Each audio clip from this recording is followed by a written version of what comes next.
Welcome to Searching the Supernatural. The latest Star Trek-themed video to go viral is titled 765874 Unification. In this presentation, Jim Kirk, played by an actor in CGI representation of William Shatner, enters the afterlife following his noble death in the film Star Trek Generations. And Jim Kirk is teleported to the bedside of Ambassador Spock. This is a much older Spock than Kirk knew, and this Spock is apparently dying. As Kirk takes the hand of his close friend, a Leonard Nimoy-looking Spock first looks at him with a hint of confusion. Spock seems genuinely surprised to see his long-lost friend. The two communicate an unspoken greeting, with Kirk giving a warm smile. The two of them then look out at a spectacular sunset. Or is it actually a sunrise? Death is the sunset of the only life we are familiar with. Could it possibly be the sunrise of a new life, or a different life? This Star Trek tribute film for the late Leonard Nimoy is quite stirring. Any of us who have witnessed the death of a parent, sibling, friend, or child will especially be moved. It is possible that no one is alone as they die. People often cite dying alone as a common fear. Possibly, departed loved ones will be there to help us cross into a new level of existence. I, the narrator, have watched my brother, father, and mother die. Sometimes the death is prolonged, with days of labored breathing. Sometimes the death is more rapid. The end results are the same. The lifeless body that remains seems empty. Whatever made the person who he or she was has departed.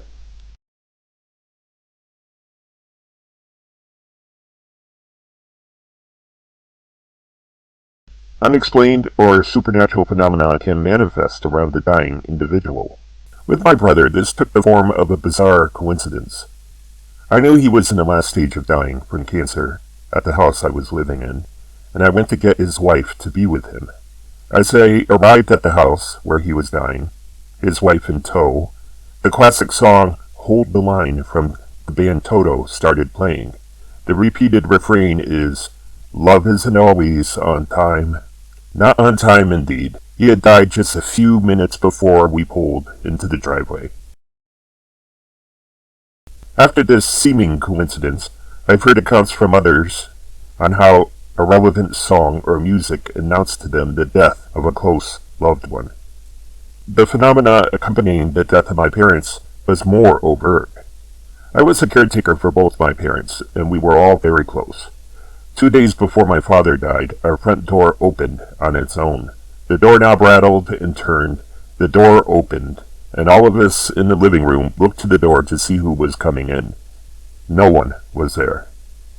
My father was in the dying process at the time, being unresponsive with labored breathing. He was 86 years old and suffering from Parkinson's.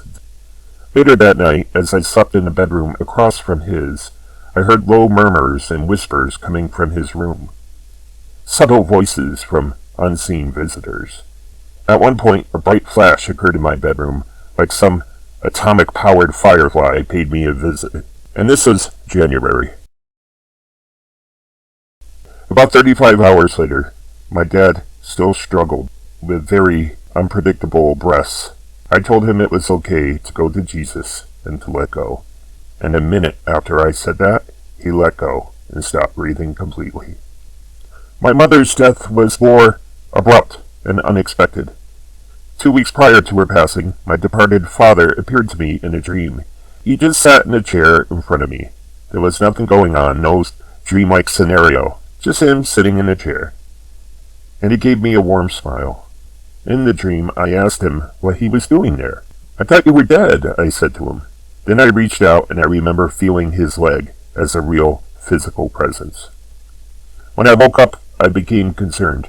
I knew my mother was in failing health, and I worried that this dream could be a warning of what was to come. 2 weeks later, during the evening, my mother died of a sudden heart attack. A disembodied voice sounding like her seemed to yell in my bedroom, alerting me to something. And I knew she couldn't walk to the other side of the house, so I knew there was something unusual. And I found her unresponsive and recently deceased. So the odd experience of my brother could be mere coincidence. The door, voices, and light I saw with my dying father are harder to explain, as is the vivid dream and disembodied voice with my dying mother. Watching the recent Star Trek homage made me contemplate the phenomena of deathbed visitations. Dying patients under hospice care are often reported as having visions of departed loved ones. The patients may point, gesture, and converse with their visions, as is reported by hospice nurses. If the dying patient has decreased oxygen to their brain, this may explain some of the behavior. Some researchers believe that endorphins may be released in those who are actively dying. It's possible that changes in the brain biochemistry can bring on hallucinations. These explanations not only explain deathbed visions, but they may explain away the entire near-death experience, as reported by people who were resuscitated and lived on. In regard to the longer near-death experiences, they can be variable, and they're not always pleasant. A future episode will explore the near-death experience in totality. On rare occasions, deathbed visitations can be accompanied by external phenomena. On one occasion, a hospital security cam recorded a light anomaly, which some staffers perceived as an angelic presence. This was outside the room of a dying patient. On other occasions, people have photographed fatal accident scenes, and misty human-shaped forms were captured in the photographs. Skeptics may point out that random mist can occur at random times, yet these images often have a distinct head upon shoulders appearance. Rarer still, outside observers may witness the very sights and sounds that the dying is witnessing. They may see ghostly or angelic escorts. They may see the entrance to a tunnel or an unexplained light. Some nurses have witnessed this, as shared on social media. The YouTube channel Hospice Nurse Julie has many remembrances and videos of dying patients. If interested in the topic, please visit the YouTube channel Hospice Nurse Julie. She has one video called Deathbed Visioning, whereupon a 94-year-old Asian man is sitting up and reaching out and calling for Mama, Mama. Now this is a 94-year-old man, right? But yet he's looking directly at and calling to a vision of his departed mother, much as a child would do. Another video has Hospice Nurse Julie remembering a woman in the very last stage of dying. She was unresponsive, her skin was turning blue in areas, and her breathing was erratic. Julie remembers sensing what she called a tall, powerful being visiting the foot of the bed of this woman. She dismissed the impression at the time. Much to Julie's surprise, the woman did not die that night. The next day, she was talking with her family and wanted to eat pancakes. Although she exhibited all the signs of last stage dying, with unresponsiveness, erratic breathing, and skin colors, this woman went on to live another 3 months.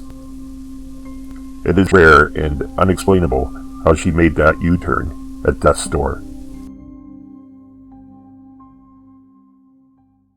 So in the medical field, deathbed visioning is known to all hospice and medical caretakers. In many situations, it can be hallucinations or drug-induced, but I don't believe all situations can be explained away thusly. In this short Trek homage, it's a very elderly Spock dying. The unexpected presence of his dead friend, Jim Kirk, is a source of comfort for his last moments. Was it a sunset they looked upon, or a sunrise? Both symbols work in my mind. So I urge viewers to research the subject on their own. Do YouTube and Google searches. I'm sure that the creators of this Star Trek homage video were very familiar with the phenomena of deathbed visitations. And hopefully, we're all going to be fortunate enough to experience this type of comfort when our time comes. Thank you. Until next episode.